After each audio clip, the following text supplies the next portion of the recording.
that?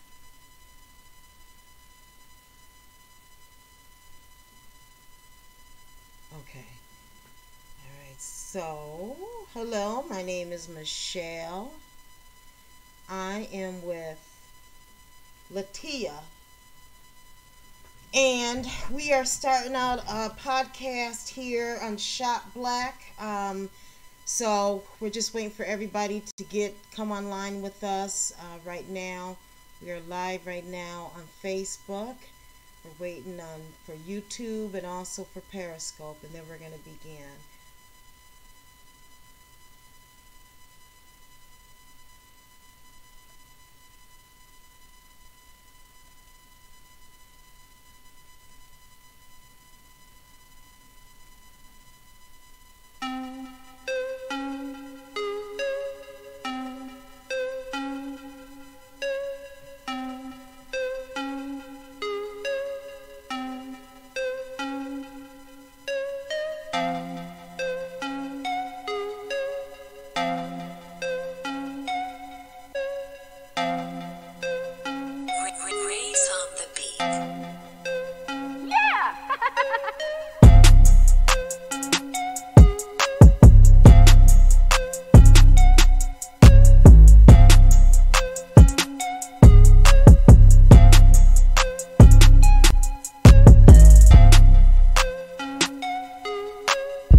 We're almost getting to the end.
Okay, so hey Latia.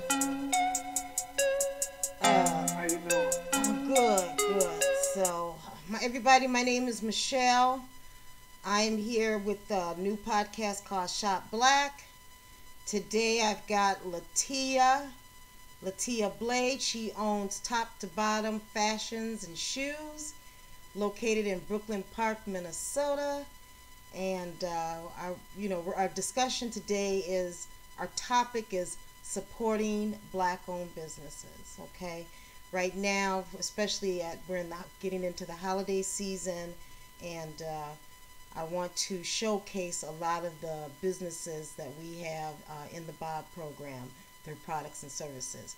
Remember, you can get a Bob card for only $10 if you do not own a black-owned business, or we do have a program for BFACs, but I'll go into that a little bit later on. But you can go right to our website, which is right here behind me.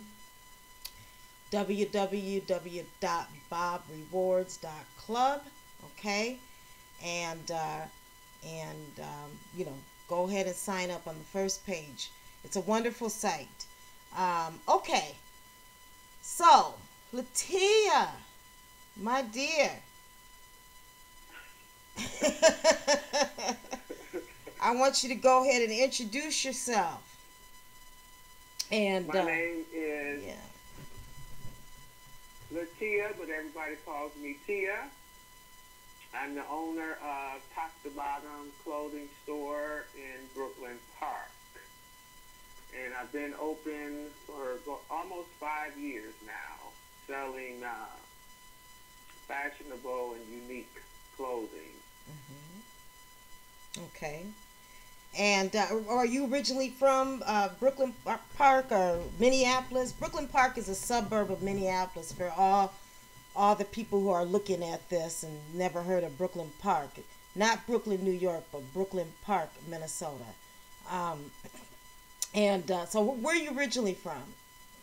I'm originally from Detroit, Michigan, the Motor City. Okay. And what brought you to Minnesota? I wanted to do something different. You know, I was tired of Detroit, so I wanted to move around and see what's happening in other states. So I Okay. came here in 1995, Mm-hmm. and I started cleaning business during that time, and I had my cleaning business for 23 years. Okay. And so I stopped doing that at the beginning of the year, Mm-hmm. and started doing clothing. Okay. And now your product line, and I'm gonna go ahead and share, share the screen. So we'll put up this video. But talk a little bit about your product line that you have, because you have a very classy type of clothing where you have, the dresses match the hats, okay, for women. I don't even know what you call that, but it's a real high end fine clothing swag. I would put, in the men's clothing. So talk a little bit about that. Where you get the clothing, or you're, because I remember back you told me you're a reseller too, or I don't know. Tell me how that works. Well, I deal with a lot of different vendors, pretty much all over. Mm-hmm.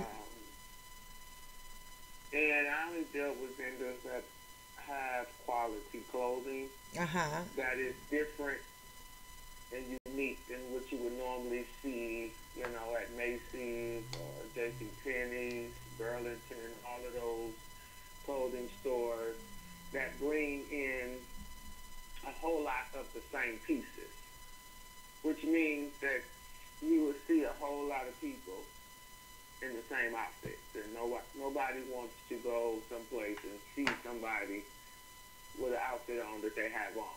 So Uh-huh.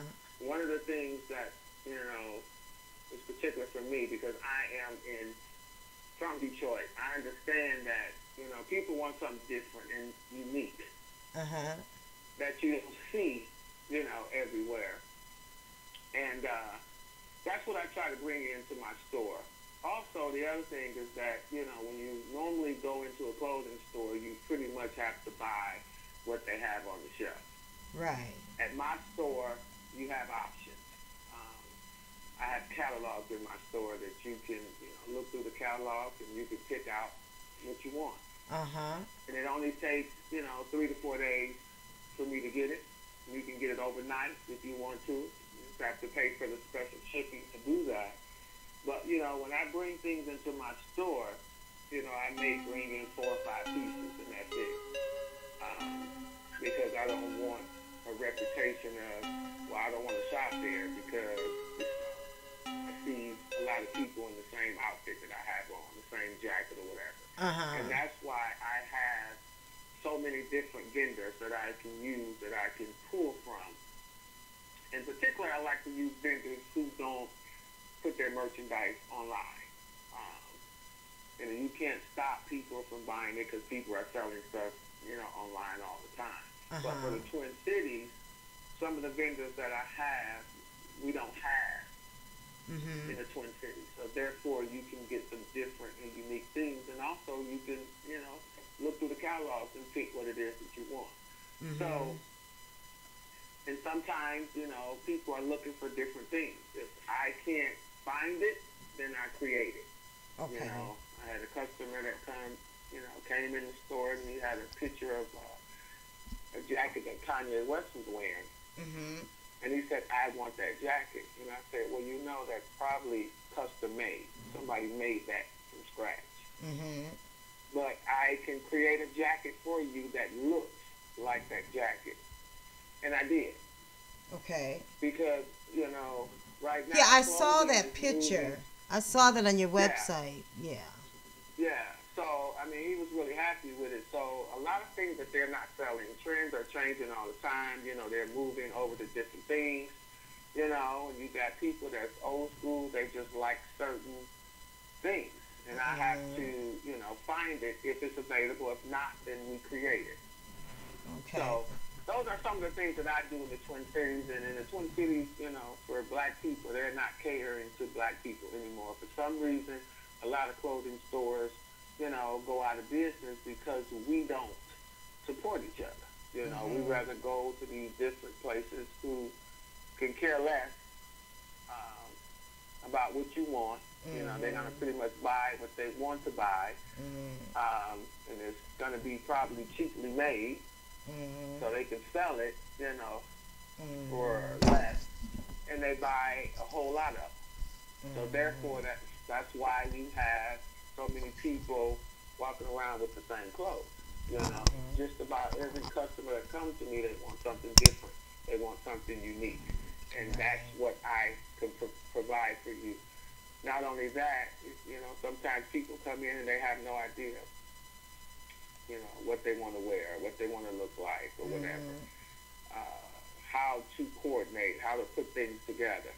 And I help them with that, And that's why my clientele has grown, because people appreciate me putting their outfits together. So when I send them out the door, people notice them, whether or not they have on a basic suit. It's because I made that shirt tie pop in that shoe with that suit.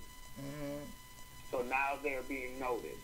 Now people are saying that you look good. That's nice. That's a nice suit or whatever. And they come back. So, that's what I do for our community. Right. And that's great. That's great. Yeah. That's wonderful. But now tell me a little bit about the tuxedo. So you rent out tuxedos for weddings, proms, and stuff like that. Any type of event.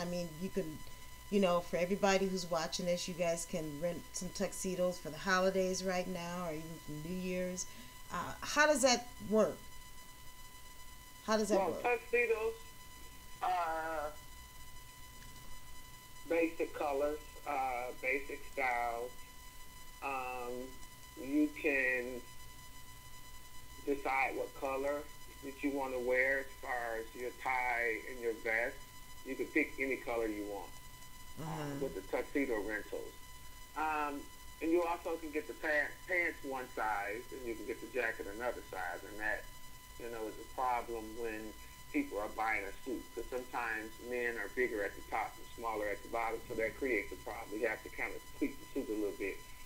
But with the tuxedo, it's pretty much custom, because I do all the measurements, of your body, and they do all the tailoring of that suit. So when it comes in to fit your body. But, the price of the tuxedos right now, you can buy a tuxedo for the same price of renting it. Okay. And everybody needs a tuxedo in their closet. Right. At least one. At least one. Okay. All right, then. So, now you're giving a discount for our Bob members. What kind of discount are you giving? 15%. 15%, you guys. So go get your Bob card. So that's a good discount. Now, you see my screen, right? Can you see my screen? I could for a minute. I don't know what happened. You should be able to see it. So, do you see where it says, "Are you seeing a cultural change in who's wearing these type of suits?" So, on your Facebook, I got this picture here, and I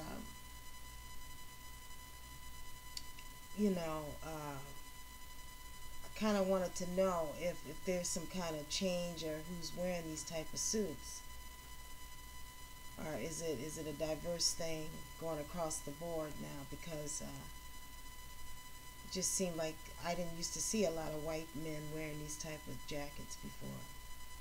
Maybe it has something to do with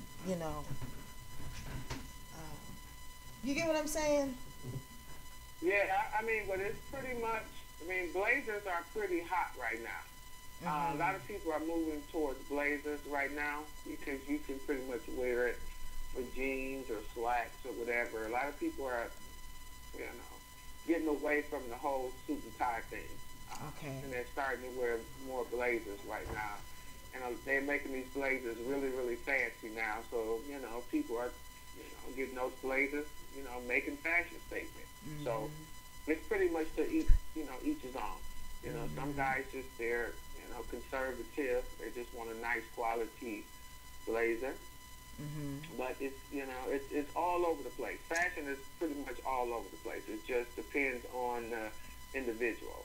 But as far as prom is concerned, pretty much the prom kids are all doing the same thing. Fancy blazers, loafers, and short pants.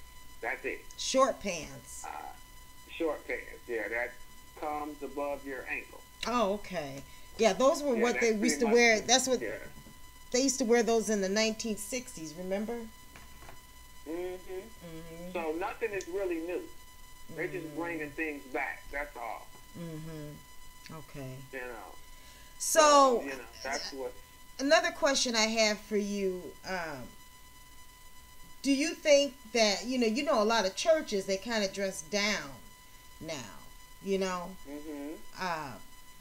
a lot of your clothing that you have, that's something you would see. You still see some women, primarily in the South, that kind of they wear the fancy hats and the nice suits. I mean, you'll see it in Chicago too, and you'll see it, you'll see it still, but not like you used to see it when we were kids. You know what I mean?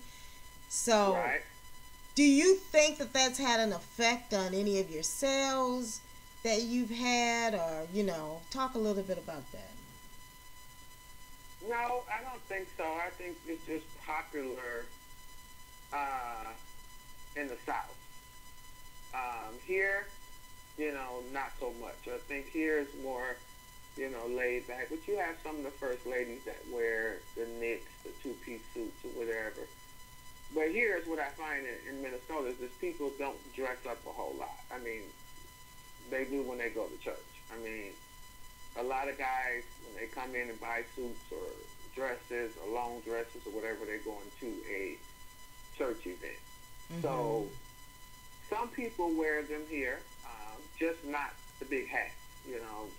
I go to different churches. I may see maybe one or two ladies in the big hats. That don't mean that they don't wear them.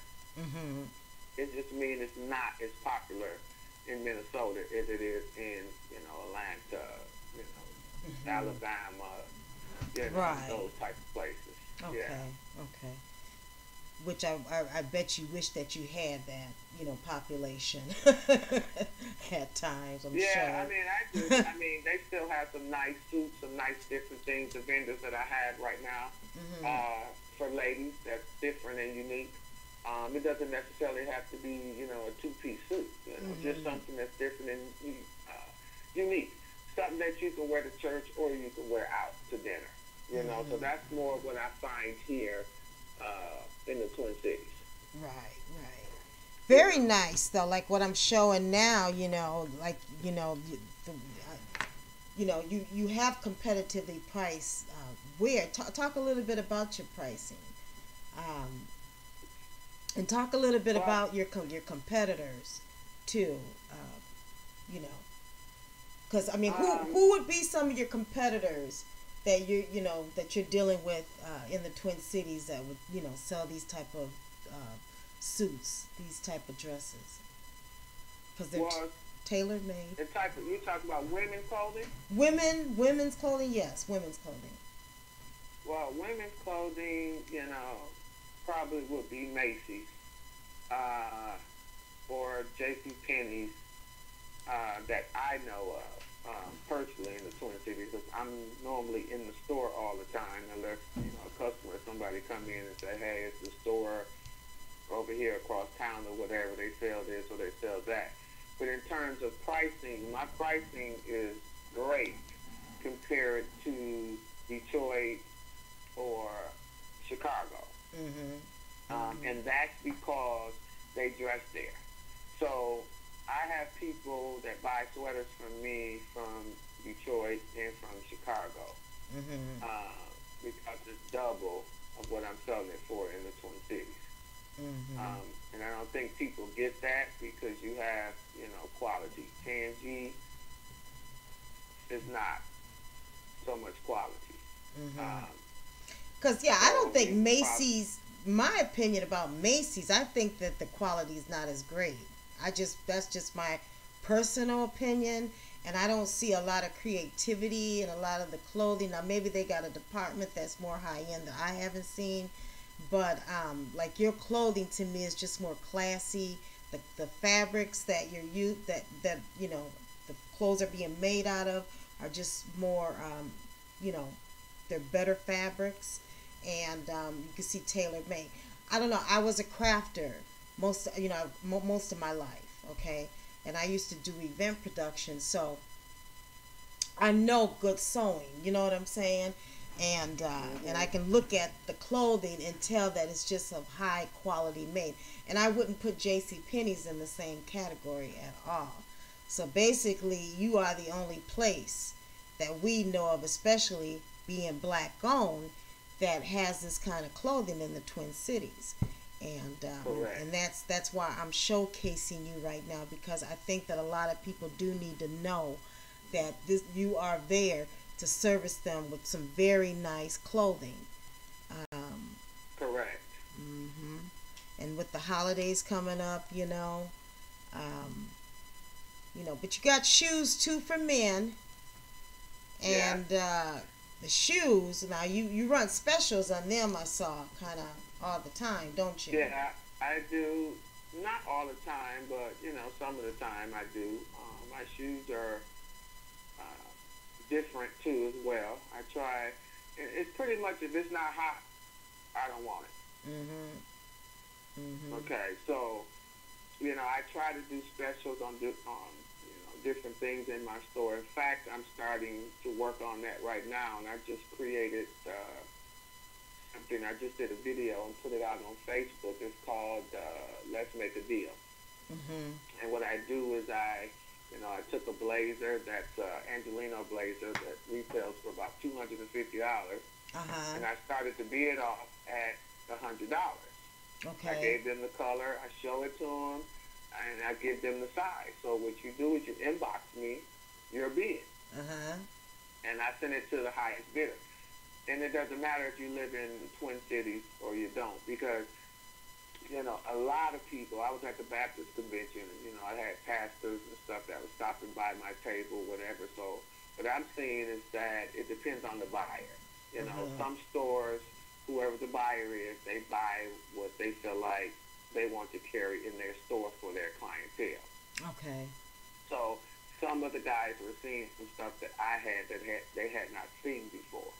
And this is what I'm saying. So I have to be at all these different shows. I want different. I want unique. I want somebody who don't make 10,000 of these shirts. Right. You know what I'm saying? So mass production. Right. Right. I totally understand. My goal is to create my own line, top to bottom line, and to go over to China, design it, and have them make it. That's my ultimate goal. Because you just have people who just want to be different. One of the other things people talk about custom made. You could take a suit that's already made and custom it yourself. It doesn't mean that this suit is custom made, that this fabric is any better than one of the vendors that I use for their suits, their fabric, and just make it from scratch. Okay. So, and they're charging a whole lot of money to do that, and just people just, so their mindset is, oh, this is custom made, it cost me $800. Okay. That suit looked no different than some of the suits that I have in my store hanging on the rack. Unless it had some type of different design or different unique design that no one has seen before. Other than that, then you got the custom labels inside the jacket. A lot of people like that, But it's all about the fabric. It's all about the quality of the clothing. Okay. Whether or not somebody made it from scratch, or I bought it from one of my vendors and I redid it. And most of the clothes that I wear, I'm doing something extra to it because I want it to stand out. So it just depends on that individual. I don't need to pay anyone, $800 to $1,200 to custom make me a suit because I'm going to make that suit fit my body anyway. A tailor can do that. Right. So, it's just, and that's just what you want. That's a bonus for anybody who would be shopping with you. That you're gonna customize it so that it fits them. So that's a bonus. Okay, well now our topic today. I wanted to know, like, how do you keep loyal customers, and talk a little bit about, for people that are not aware of the large population of Africans that live in Brooklyn Park. Because we got people that are looking at this around the whole country, and we even might have a few Africans looking at this right now that are in Africa. I hope so. Because the African community, I think, understands supporting black businesses is key. And to be honest with you, for the last 4 years that I've been in business, African community has been the one that has kept the doors open. They get married a lot, and they come in and they purchase their suits for their weddings, shirts and ties and shoes, whatever else they need. Actually, I just did 2 weddings that getting married in Kenya in December.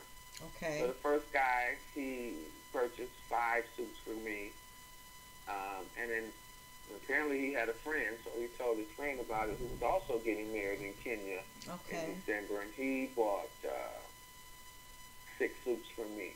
So I think why my customers are loyal is because I have excellent customer service. I try to get the customer what it is that they want. I also try to help them put it together, because sometimes they come in and say, well, we want to wear, gray suits with this color shirt and this tie, whatever, and then they don't have no idea what it's going to look like. So what I do is whatever they tell me, I take their colors and I put it together. And I say, that's not going to look right, or that's not going to pop the color of the suit. What color, is the bridesmaids wearing? And you guys should wear this color and do this. So I actually sit down with people and help them actually design their wedding. If they're going to a ball, or if they're going to, wherever special occasion they're going to, my goal is to make them look the best that they can possibly look, coming from top to bottom. Because when they look good, top to bottom look good. So, and I always try to keep different and unique clothing in my store. That's another reason that people come in. So I want the reputation is, if you don't buy it now, it won't be here when you come back. And 9 times out of 10, when I order something, whether I order 5 or 6 pieces, I can't reorder it again because it's sold out. Mhm. So you have to get whatever it is that you see when you come to top to bottom when you're in there. Mhm. Shoe, hat, suit, whatever it is.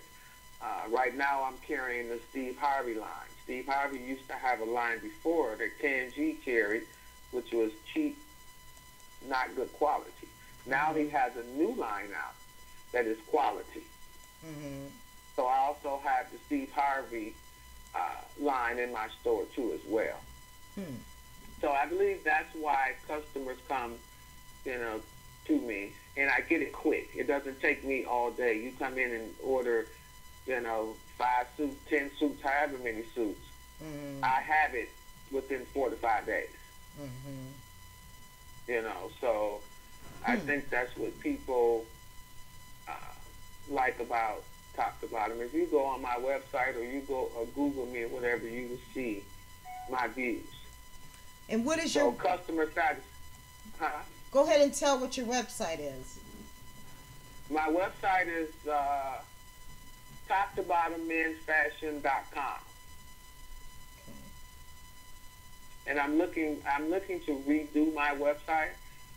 I'm looking for someone now to redo my website where I can actually display what's in my store on my website and people can buy from my website. So right now, if you go to my website, it gives you an idea of what I carry in my store. Now, I don't know if you know, but this is for everybody who's listening to this right now.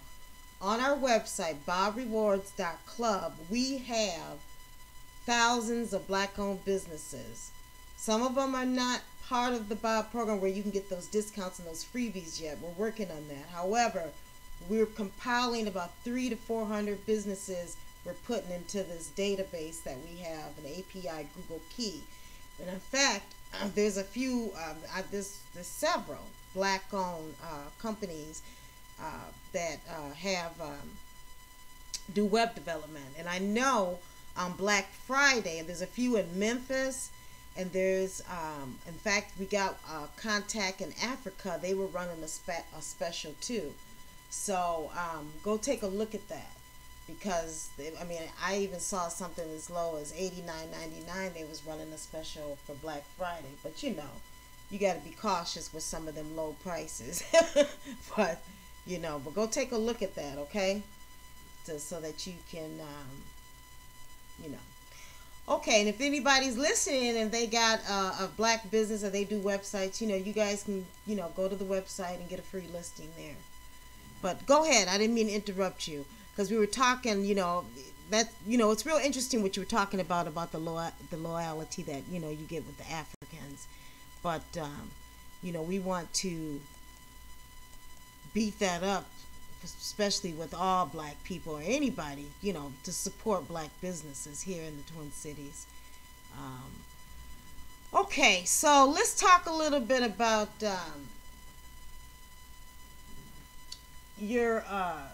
let's talk about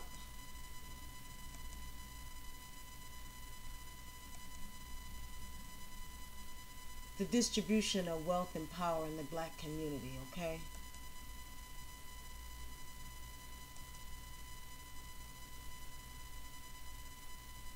So I've got a screen here. I've got a screenshot that I want to show you, which you might not can see.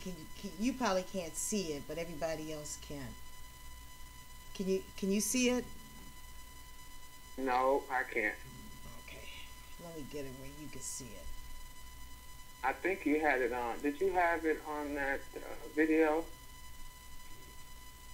Yeah, I'm just gonna.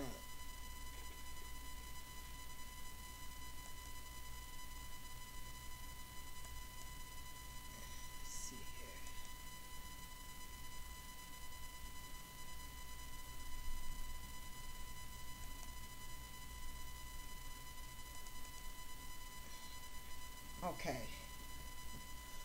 So the distribution of wealth in the black community, or really in any community, but how it breaks down for people that, this is why we need to support black owned businesses. Can you see it now, Latia? No. You should be able to see it. You don't see it? Okay. Maybe it's coming in late. Uh-uh. Maybe it's coming in late. Anyway, the distribution of wealth in the black community is, broken down into three different categories. One is inherited income, okay? Black business owners, investors. So those are the three. So investor would be private investors. You would have, any investors that come into the black community and they want to invest in a business, but they're there for the long term. Then you'd have people who just committed to supporting the community. On the small business side, which you fall, in Brooklyn Park especially, because Brooklyn Park is what? What is Brooklyn Park? Maybe 50% black now? What is it? It's quite a bit. I don't know how many. When I first opened up my store, I think they kind of gave me the demographics, but I think it has increased since then. So I'm not really. It's a lot of black people in Brooklyn Park. Right. And that, but when I say black, I mean Africans and all are considered black. Okay. So, right. Yeah. And then inherited income. People who come in, with trust funds that you might have, some real estate or business investment, stocks and bonds, and multi-stream income. So we're trying to build wealth as a community, and these three areas are the areas where you can build the wealth. Okay, and and that's why you do see a lot of African and black businesses, black businesses in Brooklyn Park, okay? Because their concept of doing business is a little bit different from ours. We used to be like that as a people, but we have grown to, believing in negative stereotypes about our own people, where we don't even want to go in a store or do business with each other. You know what I'm saying? And so so we need to look at that carefully as a people, and how our wealth has declined primarily because we don't have those businesses anymore in our community. And I will say that until I die, because it's the businesses that are going to help create that wealth. Okay? So, and it's been interesting, just my journey on locating and dealing with a lot of these small business owners across the country here. We've got businesses that have been around for many years, and a lot of people don't even know that. Insurance companies that have been around for 100 years. We got, funeral homes that have been around for 60 years, and so, yeah. So, okay. So, anyway, I just kind of wanted to share that point of that. You want to add anything to that? I think black businesses, we need to know each other. We need to work together to help each other's business grow. Because, everybody that I know, people ask me all the time, somebody that does this, somebody that does that. And I tell them, I try to use, I just moved recently to a new location. Everybody that helped my store, with the exception of 2 people, were black. And the other thing, we need to know is that, we need to know each other's struggle. If I am in a position to help you get to the next level, I'm going to go ahead and do that. A lot of stuff that I had done with, my carpet guy was black, my painters was black. The people that moved my furniture and fixtures and all that were black. And, you know, they did it at a reasonable price because they knew it was a burden having to move from one location over here to my other location. So it was less stressful because I know they had my back to help me get it done. So, you know, we need to learn how to help one another when we're in need, if we can. You know, I had a guy come in my store, and he had been shopping with me probably a couple of years, and he lost his job. And he was going to some event, and, you know, and he said, you know, hey, I can't afford to pay this price for this suit. Okay, not a problem. What can you afford to pay? He had been in my store before. He'd been shopping in my store, and I know he was working. He lost his job, and he was in a situation. Okay, you can have that suit for that price. Not a big deal. So, you know, we have to recognize when somebody is in need of something for real, or somebody that's trying to get over on you. You know. And then inherited income. That's what we need to do. We need to learn how to work together. You know, if somebody's looking for this or somebody's looking for that, send them to that person. You know who each other are. Can we have a meeting once a month? Black-owned business, we just come together and we just network. You know, and how can I help you? And how can you help me? Or I know this person can do this. And you know what I mean? And I think we'll get much further in life if we learn how to do that. When I go out to these networking groups and sitting at the table, they're all white folks. And they are transferring business to each other every week. Millions and millions and millions of dollars. Why can't we do that? Why can't we do that? Why we got to And it is not just white people. It's not just white people. I want to tell you about an experience I had. When I lived in Dallas, I owned a flower shop, and I did event production for about 12 years. Okay, I started it in Minneapolis, St. Paul. Okay, and I did an event for some Asians, and at the event, they had place cards. Place cards. Most place cards just normally have the person's name on it, right? Okay. On their place cards, they had all their businesses on there. I mean, they had real estate companies, they had grocery stores, they had investment firms, they had bankers, they had every type of business that you could possibly think of that, was on them place cards. And I said, wow. And this was a wedding.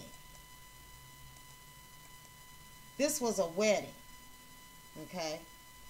So,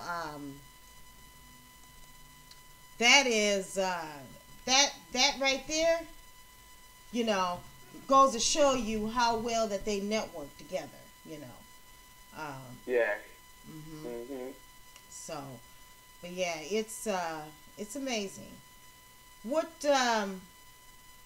so yeah, go ahead and continue. I kind of interrupted you there. But, what you were saying about, how we, we don't do that networking. And that's one reason why I created Bob, okay?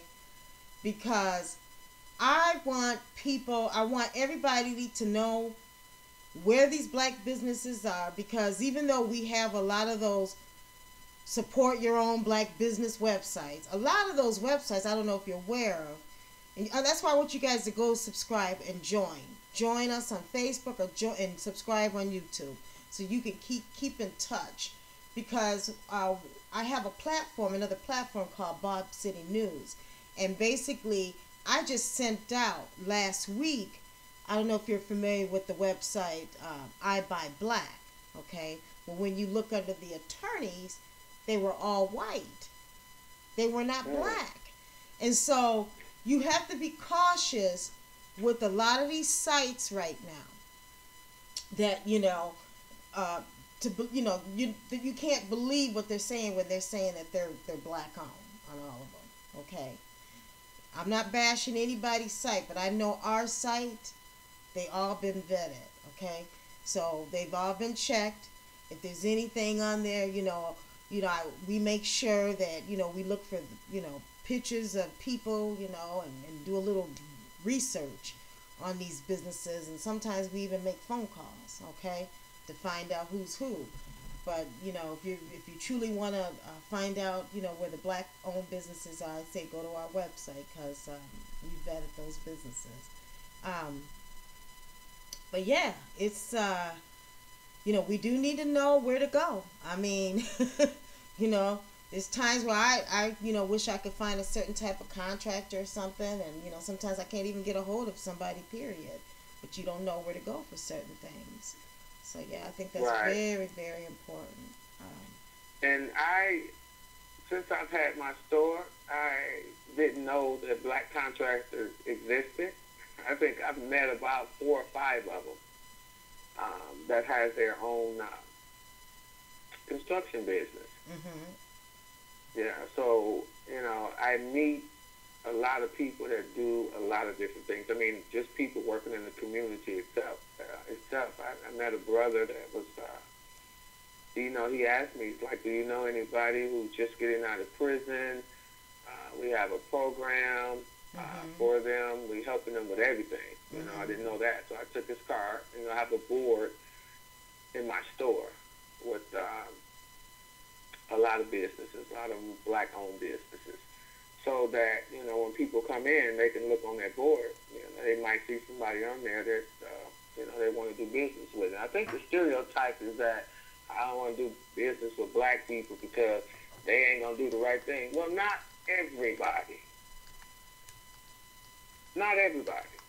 And in the event that that person is not conducting business the way they should be, then, as a people, we need to pull them to the fact that, hey, you need to do this or you need to do that, to get your business to the next level. So one of my visions is to have a black-owned networking group. That's something else that I want to do in the Twin Cities. So I got a lot of things that I want to put into effect for black-owned businesses. And I also want to get my college fund started also for the community. So it's a lot of things that I want to do and I'm going to put together. So, I mean, top to bottom. Well, the thing is that we already have black-owned businesses like that. In fact, one of our Bob members has a program, and you can go look at her video, Latia. It's called College Mode Academy, and she's in Dallas, Texas, and she works with children all over the country where she helps them prepare for college. And there's a scholarship fund that you can invest in a child with, that program. So if anybody wants to know that, her website is collegemodeacademy.com. But we just had her on the program about a couple weeks ago on another podcast. But then plus, we have a lot of networking groups now. Just in the Twin Cities, we got tons of these black-owned, it's so many of them that I feel like, we all need to come together. And so what I've tried to do, yes, there's a ton of them. I think there's probably about 8 of them. And just in social media, black-owned businesses, Twin Cities, black-owned, we got some support black-owned Minnesota support, there's a lot of them. And I'm finding that to be the case across the country, especially in the bigger cities like New York, Dallas. There's, Dallas has probably about 20 of them.